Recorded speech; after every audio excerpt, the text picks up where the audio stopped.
Hey there, everybody. Welcome to another episode of The Whole Truth. Thank you so much for joining us. Today, we want to talk about a topic that I get to talk about a lot, and I have a good friend of mine. My friend is Jackie Sittenauer, and we worked together for many years when I was at a different practice, and so she's the perfect person to facilitate this discussion about hormones. Now, hormones are very important in men's and women's health and in their lives and how they're feeling. And I think it's an important subject to talk about because people don't really understand everything that they can do. There are a lot of controversies about whether they're safe or whether they're dangerous.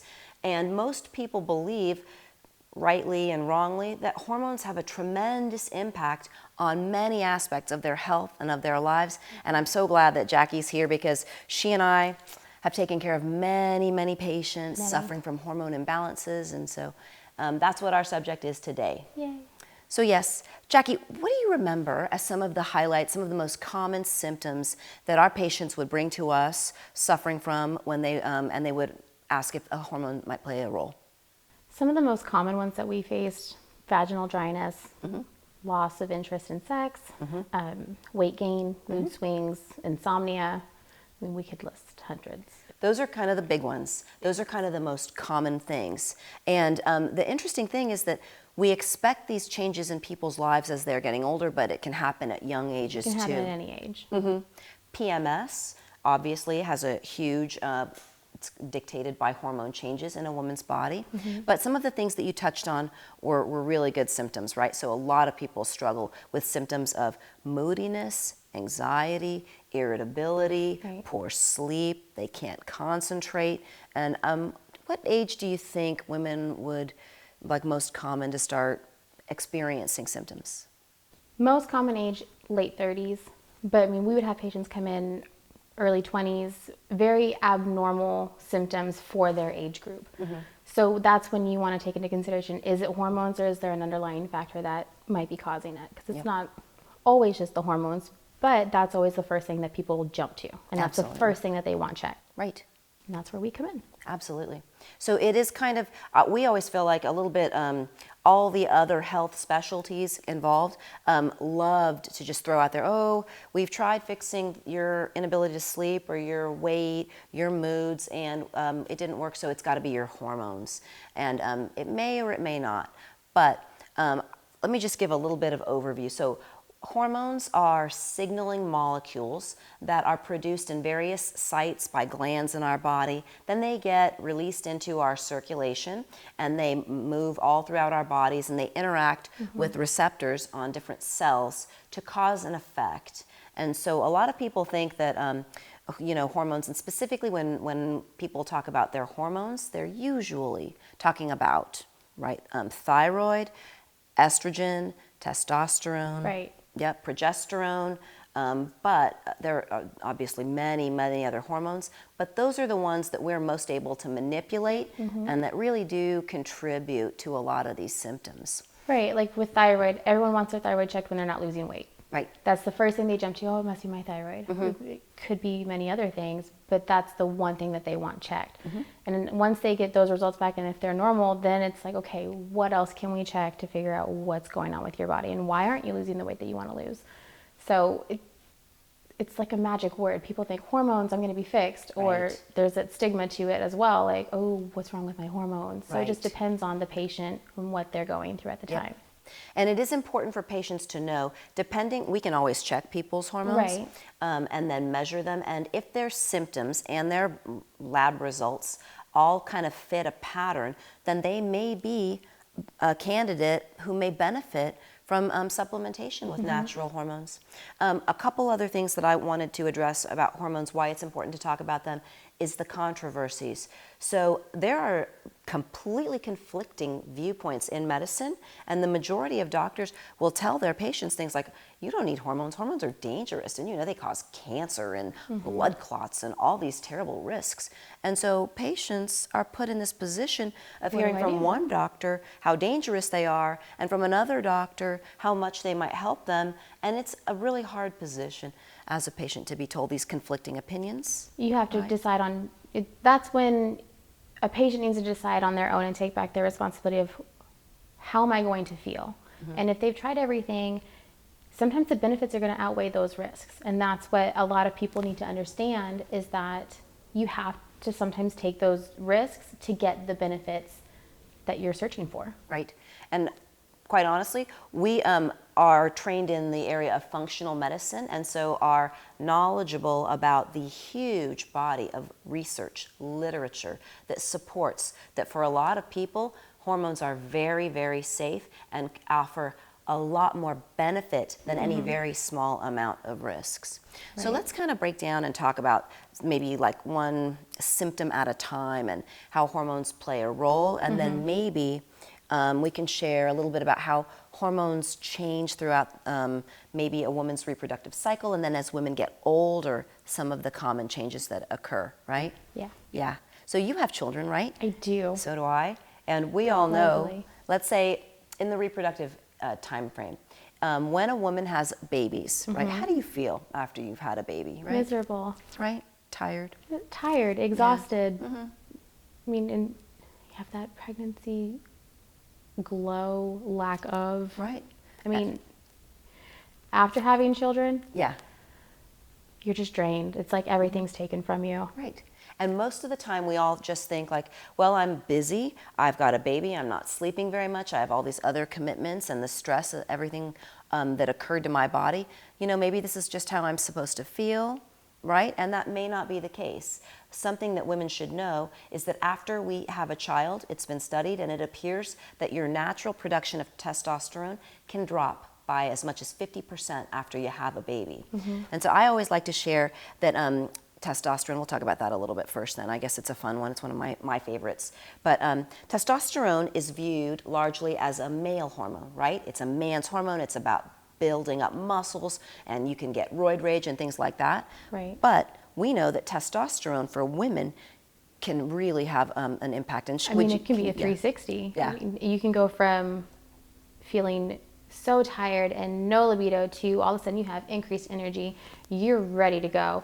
You want to share our friend's story? Yeah. Well, yeah. I mean, one of our friends went from absolutely, no desire to started a very small therapy, and now, I mean, their life has changed. It's a complete 180 for them. She's using injectable testosterone. She had just had twins. She's a super successful entrepreneur who has a fabulous business and a big team, and she felt miserable. And she'd come to me and we'd checked her levels and they were depleted. And, I talked to her about the pros and the cons and the benefits. And she was very reluctant because of these beliefs and stereotypes about testosterone not being good for women. And then after, maybe, how long did it take her to finally try it? Years. 6 months, a year, a long time. And then now I don't see her anymore because she doesn't need me. She's fixed, right? Yeah.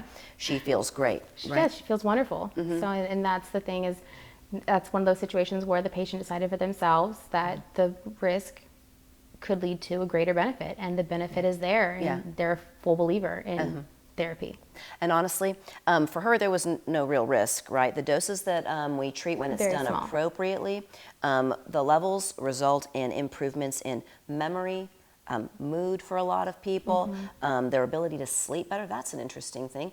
People don't realize how important hormones can be to facilitate good sleep. So sometimes people will have trouble falling asleep, or this other pattern of maybe they can fall asleep, But not stay asleep. Exactly. They have this early morning awakening, wake up 3, 4 in the morning, and then have trouble getting back to sleep. And you may not realize it, but testosterone can have a huge benefit on calming down an overactive brain and helping people fall asleep and then stay asleep longer. Progesterone. Progesterone is another wonderful hormone for calming anxiety, improving mood, and promoting better sleep. Back to the other things, sometimes people ask about their metabolism and why they're gaining weight despite not changing any aspects of their life. And if you are experiencing declining levels of testosterone, one of the results of that is that your muscles will waste, something called sarcopenia. It happens as people get older, but it can also happen at younger ages if you deplete your testosterone. And so helping them maintain their muscle mass. Muscle burns more calories at rest than fat tissue. So if you lose muscle tissue, even if you're eating the same amount of calories, you'll have weight creep. And so testosterone can promote good metabolism. But it's not a magic pill. You know, it doesn't work for everybody, but for a majority of people, I think it can hold a lot of promise. What other? We were talking about thyroid. Thyroid. Yeah, and weight gain. Yes. The other thing that I think a lot of doctors may not address are issues of what are like optimal thyroid function versus just the reference range, what's called normal, because that's everyone's big question. Am I normal? Well, I mean, are you normal? I don't know. What is normal? Yeah. I mean, you can look at the range and you have a number. So everyone wants to know, well, what's my number? That's what they want to know, is their number, their level. Are they normal? And I mean, you could be within normal range, but for you as yourself, an individual, it's not going to be your optimal level. that's exactly right. And that's where you come in to help supplement those. For other people. And, Absolutely. Or other people. Yeah, hopefully other people. Most doctors, I hope, know about it. But Jackie's right. What the laboratory reference range says for what's normal thyroid function doesn't reflect what's optimal. And I think even the Endocrine Society has come out with a statement. The reference range says from 0.45 to 4.5 is normal. But if people's levels of the hormone TSH, I'm sorry, that's the number I'm speaking of, is greater than 2.5, they could really feel better if their level is at 2.5 or below, right? Right. I mean, and that's the thing is when you're discussing optimal levels and there's the suggestion of supplementing with a hormone, people kind of, well, I'm normal, why do I need a supplement? Because we're trying to get you to that optimal level to where you can feel your best and you're going to get the best benefits from treatment. So it is a personal decision, but there's always room for improvement on those levels. Absolutely.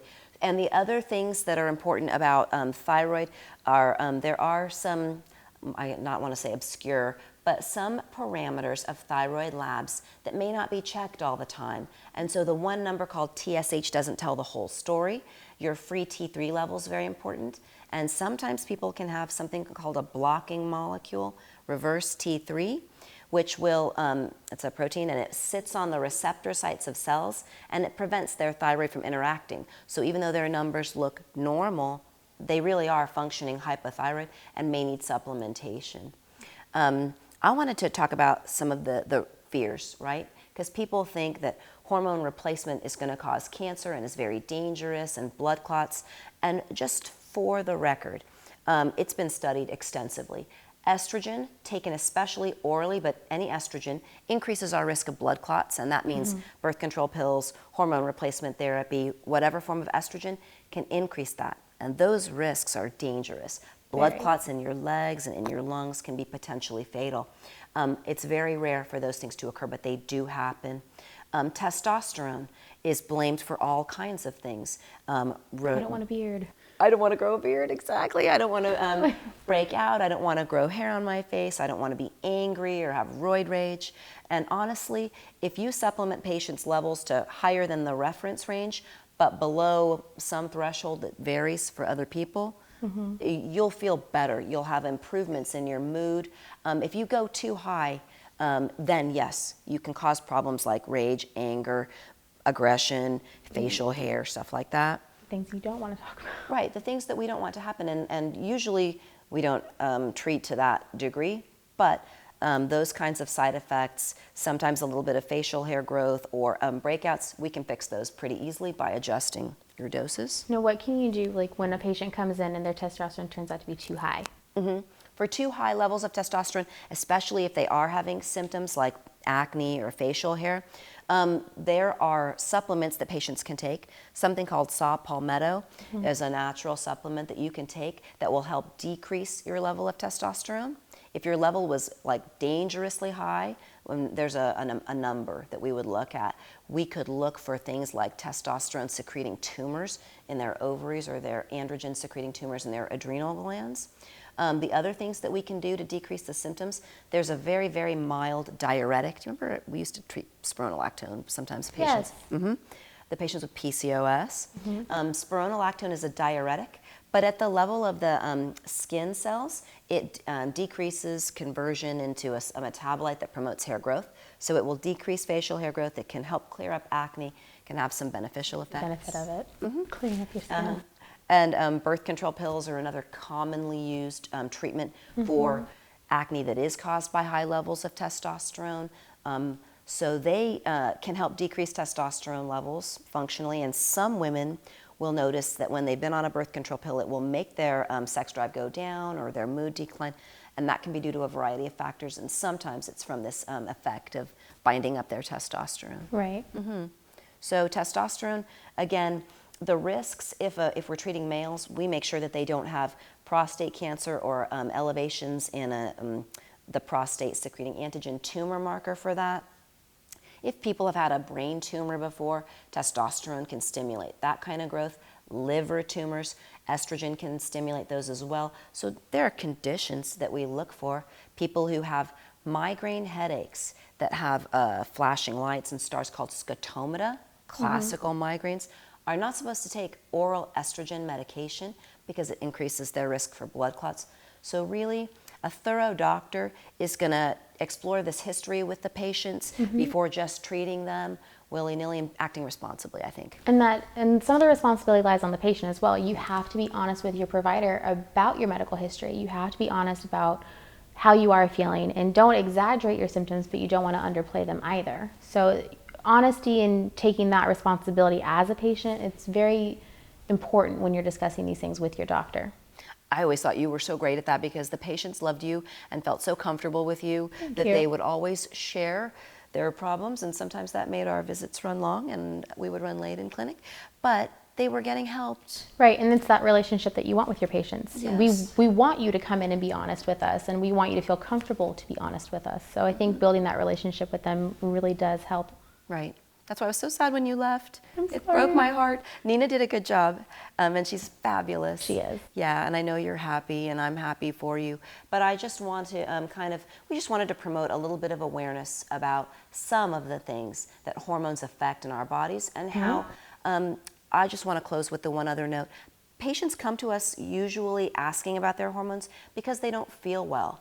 But in the grander scheme, this body of literature from the functional medicine side of medicine has got tremendous evidence showing that in most cases, patients will not only feel better, but that using natural forms of hormone replacement therapy, especially as women are in menopause and men as well, andropause for men, it promotes better brain health, lower rates of dementia and Alzheimer's disease. It can almost reverse osteopenia and osteoporosis. The hormones can build good, strong bones. They help support metabolism, energy, promote better sleep, and cardiovascular health. The last point I want to give you is that those commercials that talked about testosterone and heart attacks were based on some very poorly designed studies with huge methodologic flaws, and their results have been questioned, and their conclusions, organizations throughout the world called for retractions of several of those articles because they were just not well designed, and the groups that they were looking at were not, it wasn't extrapolatable to the general population. So if people are living in fear of addressing hormone issues with their doctor because of some of those commercials that they've seen, please find a doctor who is knowledgeable about hormones, who can give you good information. Thank you so much for joining us. Thank you for being here, Jackie. Thank you.